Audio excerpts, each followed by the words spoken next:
Alright, so good day everyone, no? Especially to our instructor, Ma'am Rainisa Abdullah. Mayong udto diha nimo, ma'am.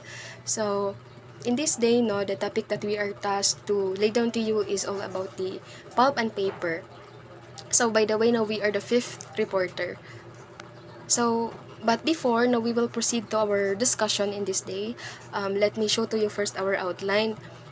So, as we go through our discussion, no, of course, we will be discussing what is pulp and paper, no, and also a brief no history of pulp and paper. So, sino yung mga unang tao, no, na naka-invent ng sinasabi nating pulp at saka paper, no, and then also what is the significance of this, and then also no the types of the products, types of trees that is suitable for the production, no, and also the procedure. No, then we have uses of the product, and then lastly, no, we will be presenting a video. Mag-send na email later on, no. So sa video na amo ang i-send, makikita natin doon, no, kung ano yung mga proseso, no, na pagdadaanan bago makagawa ng pulp at saka the finished product, which is the paper. Okay?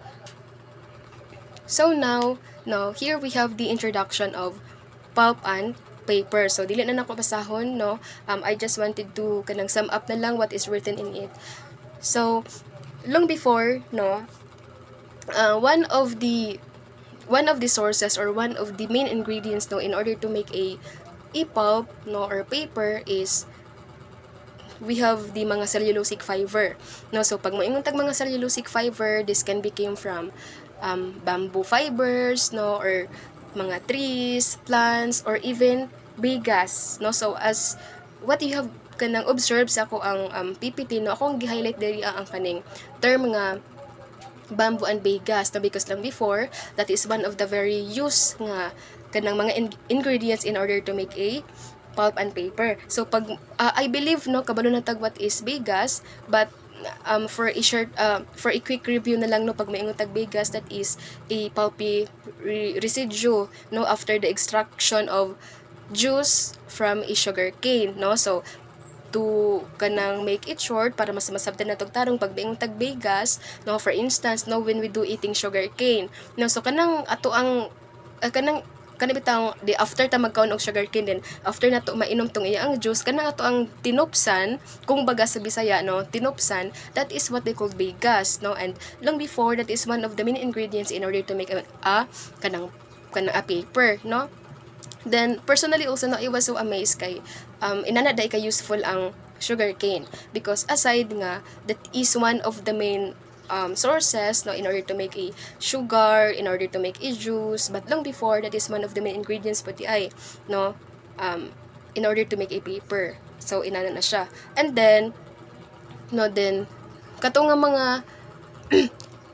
mga cellulosic fiber, no, kay i-undergo to sila og kanang mechanical and the chemical process. So pag maingon ta og mechanical process, no, that is the moment nga ibutang na nato sila sa machine, no, or something kanang lutuon na ang mga fiber, dayon di kay pabukanan na sila dira, basta something i-undergo na sila kanang something lutuon na sila, no. That is what we call mechanical process. And then why is it needed nga i-undergo man sab sila og chemical process? So kanang in making pulp, no, especially pag magbuhat ta og paper, or pag magbuhat og paper, kanang it is important nga i-undergo ang mga fiber og chemical treatment.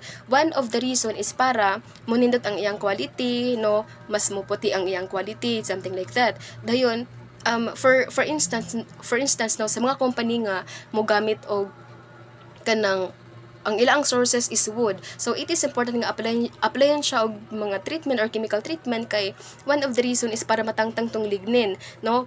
Pag moingon ta og lignin, di ba, no, we all know that that is one of the kanang chemical na principal component nga naa sa wood, nga in which mao na siya kanang it serves as a glue nga nag-provide sa rigidity sa wood para mahimong compacted. So in order na nindot ang quality sa pulp, no, para mas magwapa siya, mas mohayag siya, so mao nang ginagamitan siya og chemical treatment para matangtang ng lignin, no. Then what is the reason dai kung dili na siya butangan og kanang kung or dili siya applyan og chemical treatment. So it might be no, according sa akong research, pag dili man gud matanggal ang lignin, it might be nga lagom no or itom ang pulp. So inig process na niya into kanang different products, so it might be nga low ang quality or dili siya nindot no. So that is why kanang gina-undergo siya og mechanical and chemical process no. So I hope that na gets ko ninyo no. So however, no, in the year 100 or in the year 1800s, no, there was a shift away from using cotton rugs, no. So, from using those na mga kanang mga cellulosic fiber, no, such as katong mga bigas, no, katong mga bamboo fiber. So, in the year 1800s, no, there was a big shift away from it. So, from using all of those na mga cellulosic fiber nga akong gi-mention, wood no is now became the most important source of fiber no. So from katong mga fibers nga akong gi-mention ganiha, pag-abot sa year aning 1800s no, there was a big shift away from it. So nag-start na nga ang wood mo'y pinaka kanang greatest or most important source sa fiber. So inana na siya no. Kanang here in the Philippines now, we have also here the kanang according to my research now, we have here the kanang existing na mga paper mills sab no. As if you are wondering no kung naabatan kung naabay mga paper mills or company nga nag-exist diri sa Philippines no. So yes, according to my research now, we have approximately 22 to 24 active na paper mills diri sa Philippines. So one of them is we have the Kalumpit, Bulacan no. One of the kanang products nga ilang ginabuhat is we have the kuan. So no, one of them is we have the Kalumpit, Bulacan no. So ang mga ginagawa nila is we have the container board no para sa mga cartoon at packaging, and we have also di ba isa Quezon City no. So one of the products na ginagawa nila is we have the notebooks no, mga bond paper and mga tissue. So one of the main sources nato no kaning mga ginagamit nato na bond paper, mga notebook, kay ang pinaka one nga sources nato is we have the Bataan, Quezon City no, because their company is making like this na mga products. And we have also the Baisa, Quezon City no nga kanang active nga paper mill diri sa Philippines. Ilang ginahimo is we have the wrapping paper no, and we have the sa mani we have the bag paper no, it's something like that. And also katong gimin ako kaganihan no nga mga cellulosic fiber, I was thought nga kanang sa una lang to nga mga ginagamit, but according to my research no, here there are some pod nga mga lugar diri sa Philippines nga gagamit pod ato no as one of their source in order to make a pulp or in order to make a paper no. So one of the area is, or one of the places, we have the Baliwag, Bulacan no, o kung familiar mo ng area. So that is one of the company nga ilang ginagamit nga raw materials for making a pulp and paper is katong bigas no, which is the pulpy residue of sugarcane, and we have the bamboo fiber no. So ang goal sa ilang company is para ma-reduce no ang paggamit og plastics, and para gamitin no yung mga sinasabi nating renewable plant energy no. So those places that I have mentioned earlier no, those are just a few na mga examples of the active paper mills here sa Philippines. But actually no, just like what I have said earlier, there are approximately 22 to 24 active na paper mills no diri sa Pilipinas. So now let us proceed to the next slides.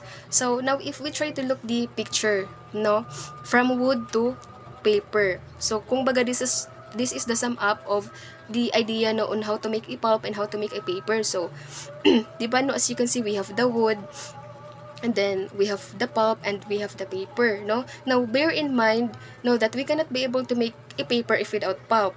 So pulp is very important in order to make a paper, and also no, bear in view that we cannot be able to make a pulp if without a paper. So okay raman pod katong mga fiber nga akong gimin, but now man god nowadays is ang wood na gyud ang pinaka important source no pag sa pagbuhat og pulp. So it's something like that, no?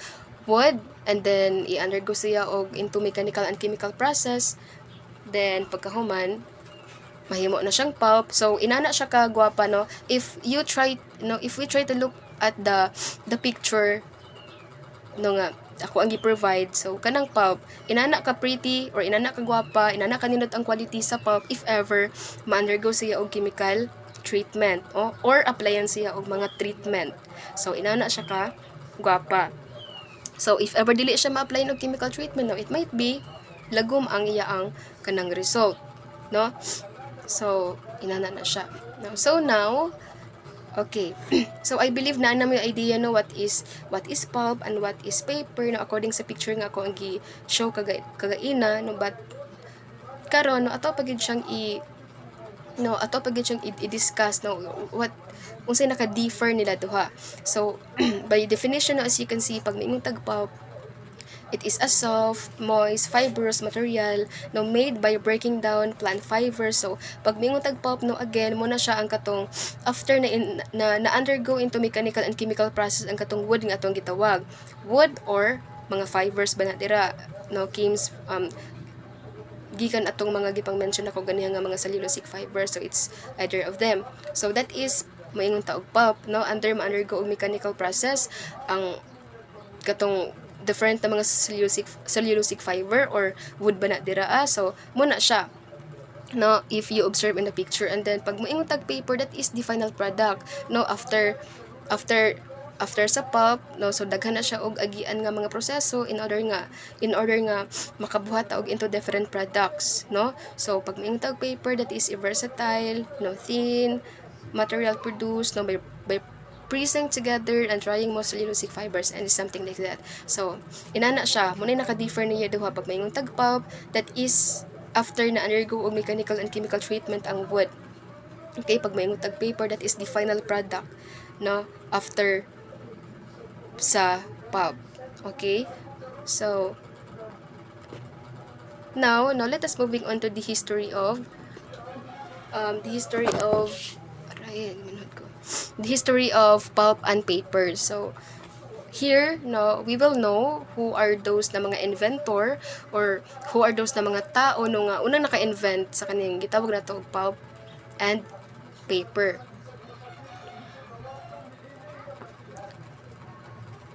So in ancient times, no, and that is before the paper was invented, people used to carry information not only in their brains, no, but on them too. So long before, no, writing was usually done through bones, mga bamboo tablets, no, or even in the animal skin, no, which made the writing so hard and difficult in their time, no. So just imagine nga,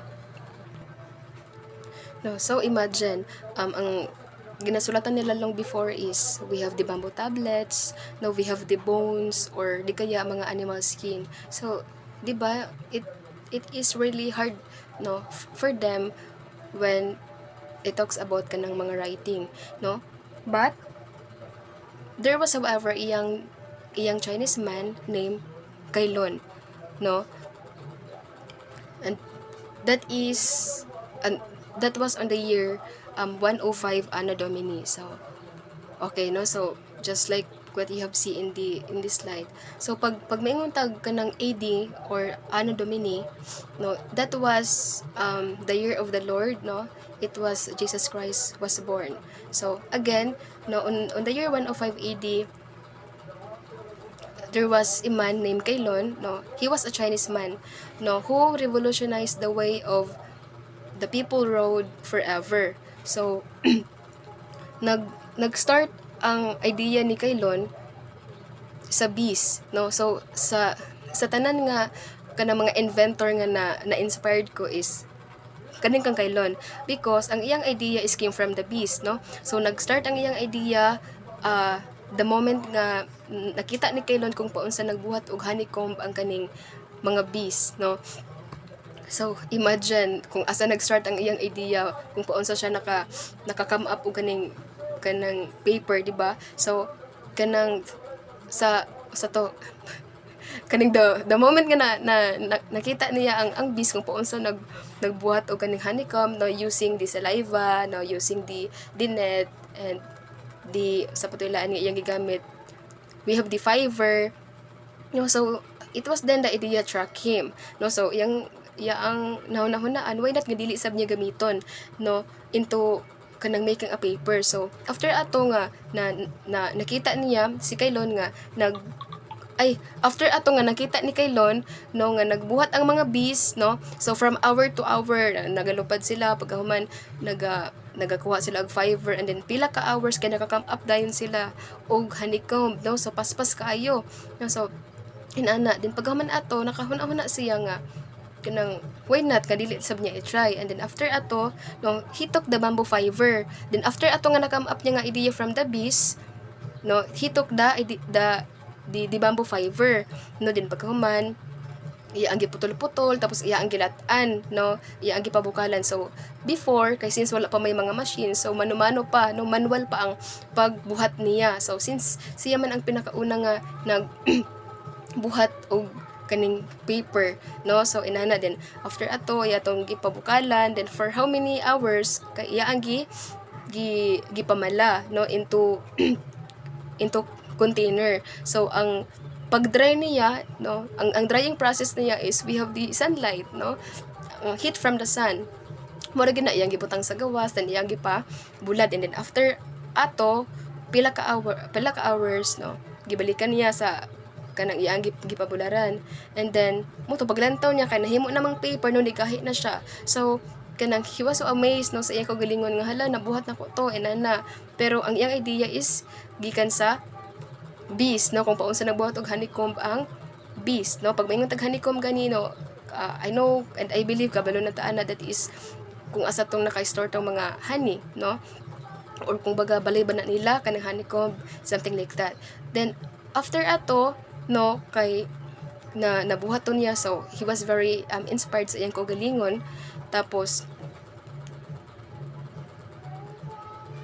dayon mo to nga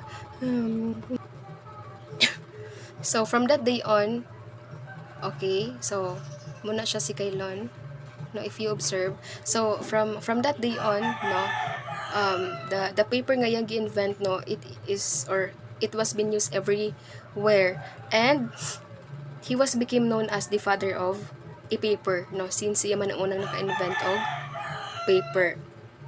And then after ato nga kanang ma-invent niya, or kanang after ato nga discover niya on how to make a paper, no, wala siya na satisfied. So nag-seek pa siya into other nga ingredients, no, para kanang inigbuhat niya kanang something nindot pud ang quality. So after ato nga gigamit niya ang bamboo fiber and then tubig, na only katura man ang iyang gigamit pa. So nag-improve siya. So he used this na mga, no, as you can see, no, kani nga mga ingredients, no. So very very rare nga idea, no. We have the mulberry bark, we have the hemp waste, no, as you can see. Pag may tag hemp, that is the abaca, no, and we have the worn out fishing nets, old drugs. So after sa katong bamboo fibers nga iyang gigamit, naghunahuna siya balik kung unsay next na pod nga nindot nga mga ingredients, no, in order to make a paper. So mo ni nga ingredients nga sunod ang iyang gi-apply or iyang gibuhat, no. So muna siya, and then no then this idea, no, was continued until 6th century. So after ni Kaylon, no, naabot na pud ang another revolution, and that was the time of si Charles Finnerty.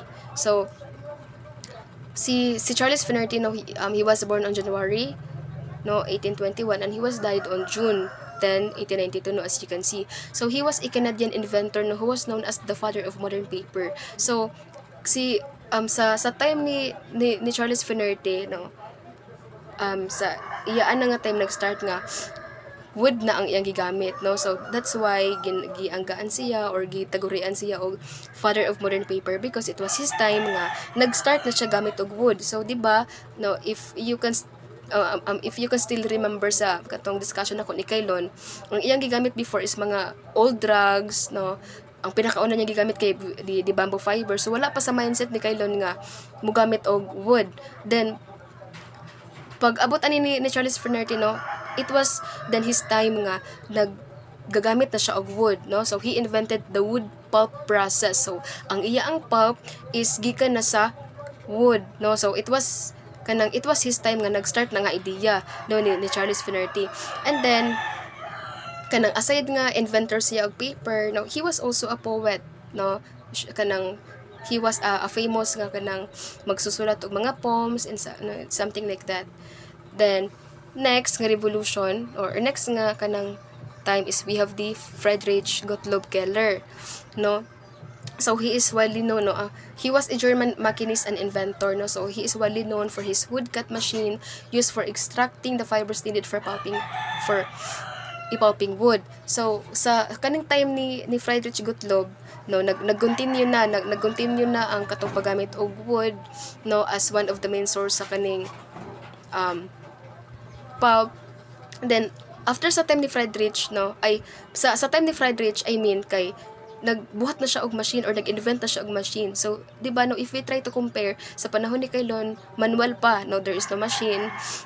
Wala pa siya naguna-huna siguro og usa nga mga treatment ang iya ang i-apply in order nga gwapa ang pulp, no? And mga fiber pa, like mga old drugs, o unsa pa na dira ang iyang mga source sa una, sa time ni Kaylon. And then, pag abot ni Fenerte, kay nag-start na ang idea sa wood, no, as one of the main source sa pulp, di ba? Gani gina kanang gitagurian siya og father of modern paper kasi ang time nag-start na ang idea sa wood pulp, no? And it was the time of Friedrich Gottlob pud nga naka-invent siya og machine, no? So diri na nag-start ang machine para sa pag-extract, no, sa mga fibers needed for pulping wood. Inana na siya. And then after ni Friedrich Gottlob, okay, so it was then the time of Johannes Gutenberg. So si Johannes Gutenberg, no,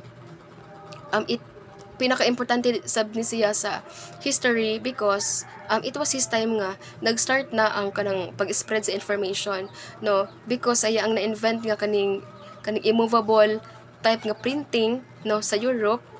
So mo nang paspas ang pag-spread sa mga information, and then kanang ang mga tao, no, is nag-start na sab sila o kanang adapt sa kaning gitawag nato og mga knowledge and mga information, no, tungod sa iyang mga books nga gipang print, no. It is something like that. So munang dako sab og ambag or dako sab og kanang important, no, sa kasaysayan kani si Johannes Gutenberg because it was his time nga nag-start og spread ang mga information through books, no, mga magazines, and something like that. So gani, no, he was a famous ang pinaka-famous niya nga book, no, is we have the Gutenberg Bible, no, and muna siya nga importante siya sa history, no. So those are mga inventor, no. The first one is we have the Kaylon, no, sa iyang time, no, manual pa ang pagbuhat, and kanang ang iyang idea, no, nag-start sa bees. Then katong idea, no, it was struck him nga magbuhat or mag-invent siya og paper. And then sa time ni Charles Fenerte, no, he was known as the father of modern paper since sa iyang time kay nag-start na siya gamit og wood, no. It was his time nga wood na iyang gigamit. And we have also si Friedrich, no, si Friedrich nga naanay machine nga na-come up. So in order nga kanang dali na lang ang pagproduce sa kaning pulp nga atong gitawag, no. So now let us moving on to, no, and then lastly kani si Johannes. So mao to sila, no. So now let us moving on to the significance, no, of the pulp and paper industry. Okay, so pulp and paper, no, is very important, no. Why? Because it provides essential products, no, such as packaging, no, as you can see sa kung gipang bold dira, no, we have the sanitation and information dissemination. So first, no, pulp and paper is important because again no, it provides packaging, no. So di ba, try to imagine, no, kung wala ning, or kung wala na invent ang kanang pulp and paper, so it is very hard, no, especially sa mga sa pag-package, no, sa mga fragile, no, especially sa mga fragile nga things, no. So munang dako or important si pulp and paper, no, especially sa kanang product nga gitawag natong packaging, no, especially sa pagtransport sa mga fragile nga things.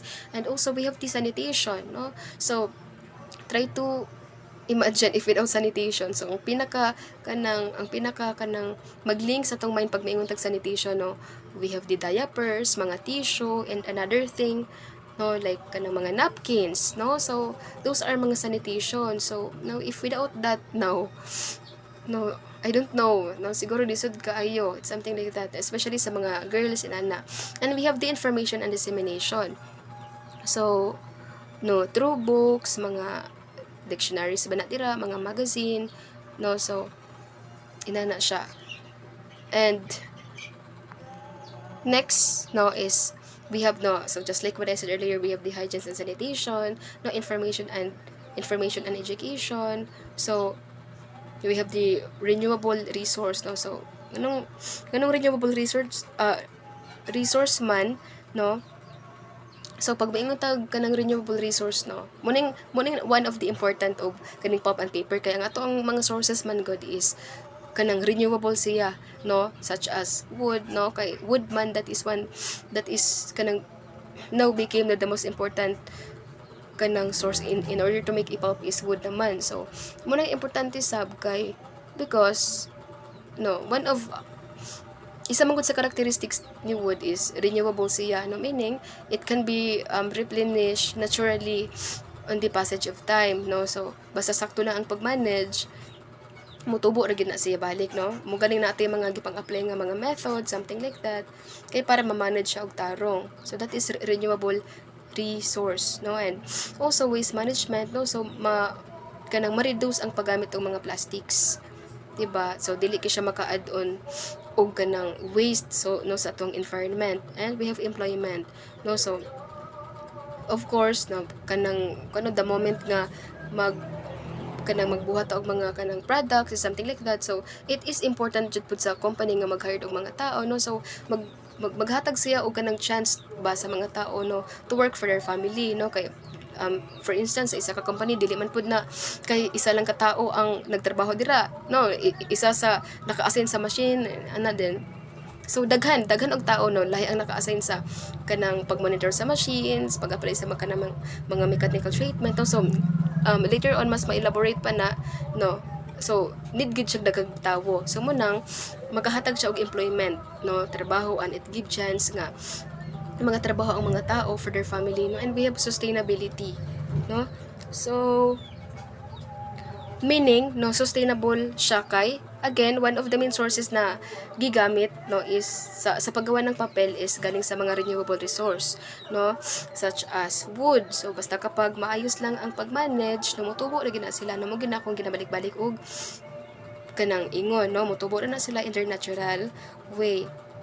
And no, or sabihin nating eco-friendly. So meaning hindi nakakasira sa environment, no, nakakatulong sa sustainability. And we have the packaging, no. So muna na akong gi-discuss kaganiha, especially sa pagtransport sa mga fragile nga mga things. So it is important, no. That is one of the kanang significance ng pulp and paper.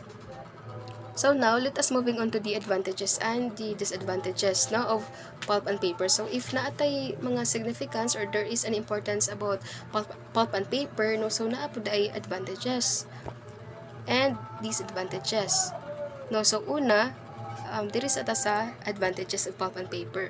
So no, again, no, pulp and paper products are essential, renewable, and highly versatile, no, offering biodegradable, recyclable, and often compostable solutions that reduce reliance on plastic. So one of the advantages ni pulp and paper, no, kay kanang ang sources nga gigamit ato, no, which is the wood, is renewable siya, dayon highly versatile sab, no. Si paper is daghan siya uses, no, very versatile siya. And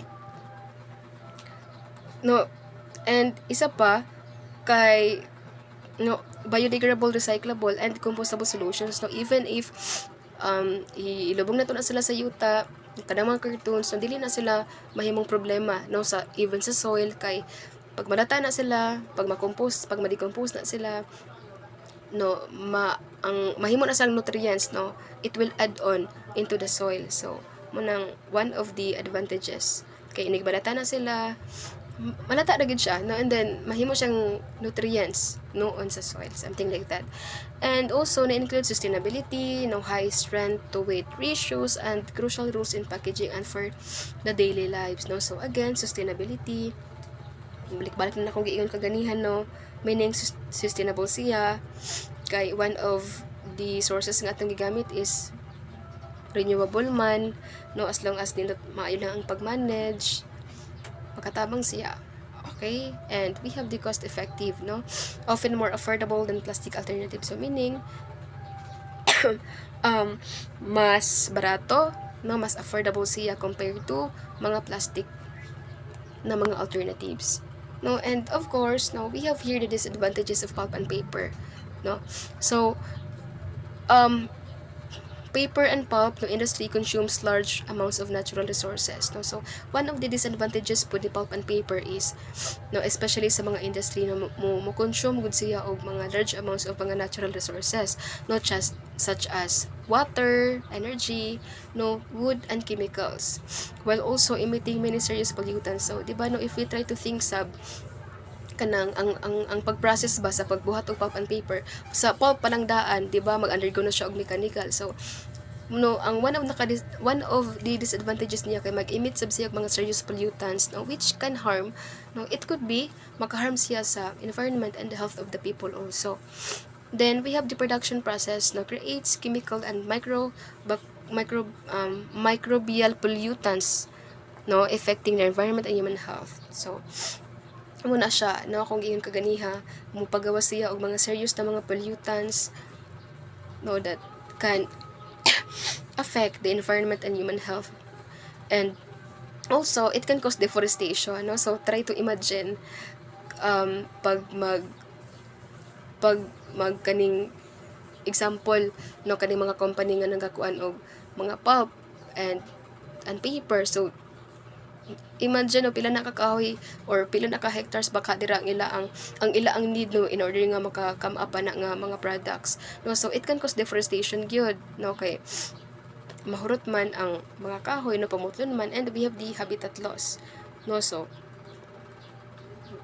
pag mawala ang mga kahoy, no, kay pamutlon man, so it can cause, no, habitat loss, no, which is, no, it might be nga kanang in the near future, no, pwedeng maapektuhan ang ato ang mga wildlife species, no, kay naguba naman ang ilaang puy-anan o ilaang habitat. So that those are the advantages, no, and the disadvantages of pulp and paper. So now let us moving on to the types of products. So excuse me. No, so here, no, the first one is we have the container board. So one of the uses ni container board, no, is for packaging, no. So just try to kanang look at on the picture. To make it short, no, it's something like a cartoon, no, pag maingong tag container board, and it is important kay again, no, especially sa pag-package, no, sa mga fragile nga things, dako siyang part, no, kay para inig-abot sa ato, no, kung something na ate gi-order inana kay true ani, no, kanang maprotektahan, no, ang ato ang gi-order para inigabot nato kay safety pa, or dili pa guba or dili pa something nga daot, no, ang atong gipang order, no. That is container board, no, and that is 100% recyclability. And next is we have the craft papers, no. So inanang iya ang nawong, no, sa craft papers, if you can see in the picture, no. So it is used for wrapping, no, and grocery bags, no, because it is sustainable and recyclable also.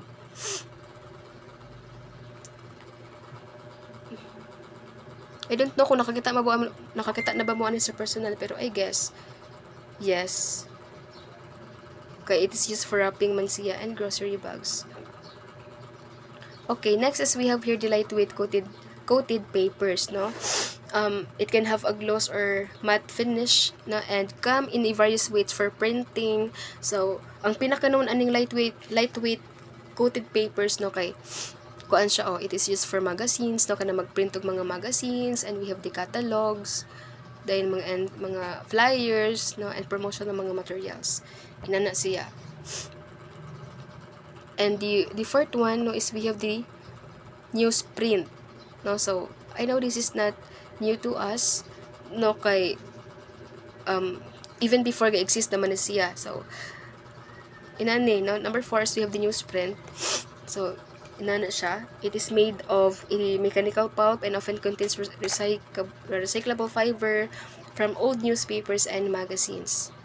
So that is one pud no of the products of pulp and paper kana ginaprintahan no in order to make a newsprint. So muna siya. And no, the very known tissue. So it is a type of lightweight paper product no. It is used for no, for instance kanang sa toilet no, and paper towels or facial tissues. It's made from wood pulp no, or recycled paper, and it is designed to be soft, absorbent, and gentle. So I know and I believe nga kailan na tanan no tissue. So that is one of the finished products no of the pulp and paper. And lastly is we have the uncoated mechanical papers. So no, again they are uncoated mechanicals no. So if you observe no, na atay coated nga mechanical papers kagaina kani, so lightweight coated paper. So similar lang sila duha pero naara po sila nakalahian. Ang gamit man guni uncoated mechanical papers kay example mga magazines, mga catalog. So ako ninot ni siya kay baga ni siya ang quality. So ako kanang personally no, nakakita ko niya kay sa una kay di ba kanang uso pa kita sa una tong mga catalogs. If ever gusto ka mag-order like na mga Natasha inana no, kung gusto ka mag-order kay kanang pwede ka manghulam inana no, then something. So muna siya no, that is one of the use of the uncoated mechanical papers no for a magazines, catalog. So baga siya no, unlike sa katong coated kagaina kay katong for newsprint ba to ay kani siya kay bura na siya og bond paper ang iyang quality.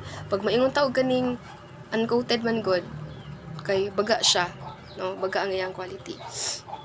So now no, again here are the different types of paper products. Now we have the container board no, or in simple terms kung magbase lang ta sa iyang picture no, we have the carton, and it is important especially sa mga packaging.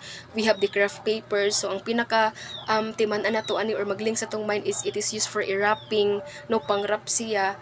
And we have here the kaning lightweight no coated papers. So mura-mura ra siya ang quality sa bond paper na used for mga catalogs, mga magazines. So nipis ra siya or kanang dali ra pud siya mabasa no, something like that. And we have the newsprint, the tissue, and lastly is we have the kani uncoated mechanical papers no. So it is different among of the 5 kay kani siya kay bagaon man gud na siya no. And I believe siguro nakakita na mo ani in person labi na tong mahilig mag-order no before katong wala pa Shopee. So inana. So now no, let us moving on to the types of trees that are suitable in the production, and this will be discussed by my companion no, Sandy Ambungan. Okay, so now let us proceed to the types of trees that are suitable in the production. So first we have pulp and paper products. Utilize both softwood and hardwood trees to achieve desired strength and texture. So moingon ta og pulp and paper is magamit siya either both softwood or hardwood. So sa softwood, sa softwood is nadri ang katong gitawag nato nga mga pine, spruce ug fir. Provides long fibers for high strength paper and packaging. So while ang hardwood is mo to siya nga atong mga eucalyptus, birch, aspen, and acacia. So okay, So the hardwood species no is nadri ang katong gitawag na to as I've said lately, itong ingon na to nga eucalyptus, birch, aspen, acacia, beech, maple, oak, and poplar. So sa supod naman is napudri ang katong gitawag nila nga fir, pine, spruce, larch, o hemlock. Okay, so these are the softwood species. So as I've said lately, katong gingan lang ako ganiya o katong mga fir, pine, o mga spruce. So also sa softwood species is katong mga larch o hemlock. So sa hardwood species naman is also as I've said lately katong igingon na ganihan katong mga eucalyptus, birch, o aspen. And also katong mga beech, maple, and poplar. So okay, so procedure. So next,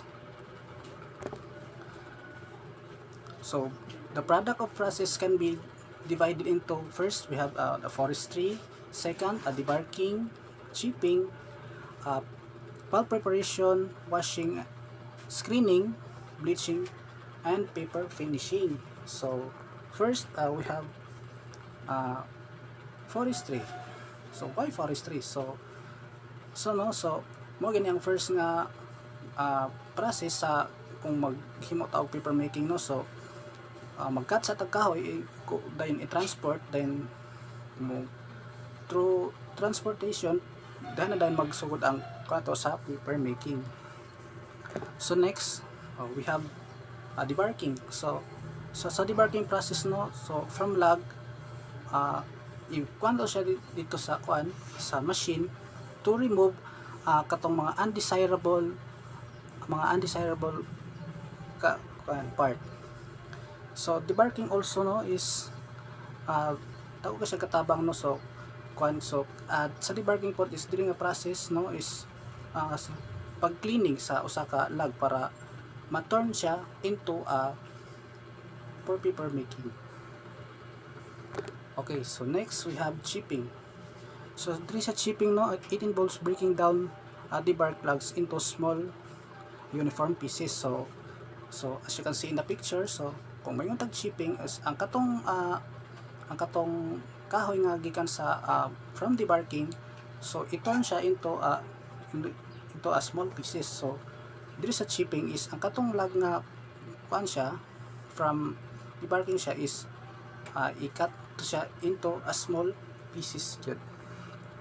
So next we have also pulping and fiber separating. So as you can see in the picture, so sa diri nga process is katong mga kahoy nga gikat into small pieces, or katong as I've said kanina katong chipping process is diri nga process is gi-cook na siya sa machine and digest using chemicals. So alternatively mechanical pulping use heat to refine a separate fibers. So diri na siya is gi-cook siya ang katong mga kahoy nga gagmay din para mapinog yun siya. Okay, so next we have washing and screening. So during a process ang katong mga kahoy ganiha nga human siya luto is so sa washing process so gihugasan siya para ma-remove tong mga cooking chemicals nga gi-add dito sa kahoy para makuan siya. So next is we have bleaching. So why bleaching process no? So sa bleaching process is diri nga process is by removing the brown color lignin. So when we say lignin is katon siyang mga chemicals nga gi-apply to sa kahoy as kaganiha. So bleaching siya para to ma-restore another color, so para ma-remove tong iyang daan nga color, instead nga brown color siya is ma-turn siya into light color. So next we have paper making. So as you can see in the picture no, so diri na katong process nga from debarking to through mga processes. So we have forming. So diri nga process no kung mayong tag forming, kini nga stage is kato na ni siyang from ang paper is i-form na siya into small pieces or multiple uses. So next we have pressing. So kung mayong tag pressing no, kini nga process is katong so ang kato siyang paper is i-press siya to remove ang katong para ma-remove to siya ang katong mga excess water nga naa sa paper. So next one we have what we call gitawag na to nga drying. So after pressing no para ma-remove tong mga excess waters is gipauga siya to ensure nga makuan gid siya, mawala na to ang katong mga excess water nga naa sa na dito sa kuan. Next we have finishing. So there is a finishing process no for paper making, and when the dried paper is calendared, smoothed and cut to small size. So dili na nga process no ang katong mga papel nga as I've said lately na katong papel nga from pressing to drying is ika-cut na siya into small pieces. Okay. So pulp paper making and process. So no, as I've said lately, so makita na to sa picture no is mo ni siya katong mga machine nga from debarking to finishing, mo siya katong mga machinery nga kuan ako kagadiha. So next we have the uses of products. So first, okay, we have the container board.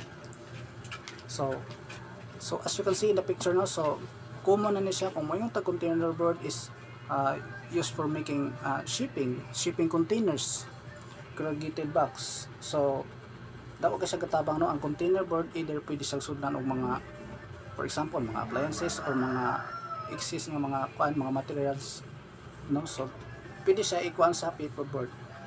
Next we have kaning gitawag na to nga craft paper. So also no ang craft paper is used for packaging such as sa mga groceries, sa mga bags. So this is used for wrapping and shipping parcels. Next we have tissue. So kabalo naman mo no unsa ning gitawag na to nga tissue. So used for wipes o sa mga toilets or sa mga kuan or etc. So next we have ang kining gitawag na to nga newsprint. So also no ang kuan is napos sa printing, pwede sa printing newspapers and craft projects and packaging.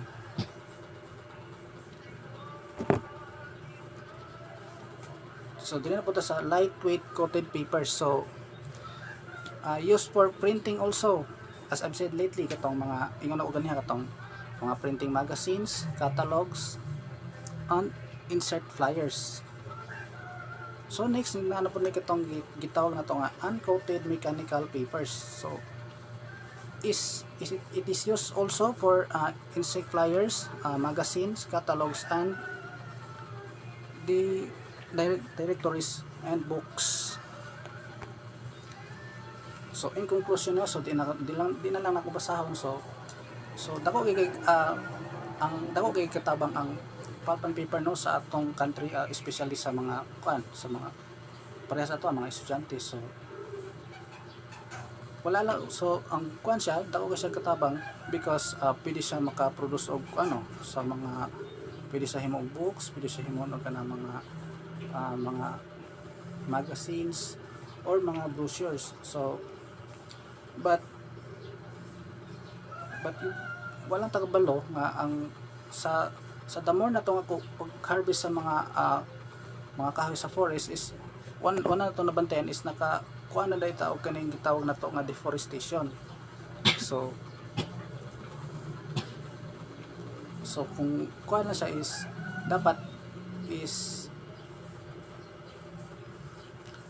dapat limitado lang siya para makuha ng ato ang natural resources. So and that's all. Thank you. Wala tayo. Wala ka sa conclusion. Sure ba? Hala, 49.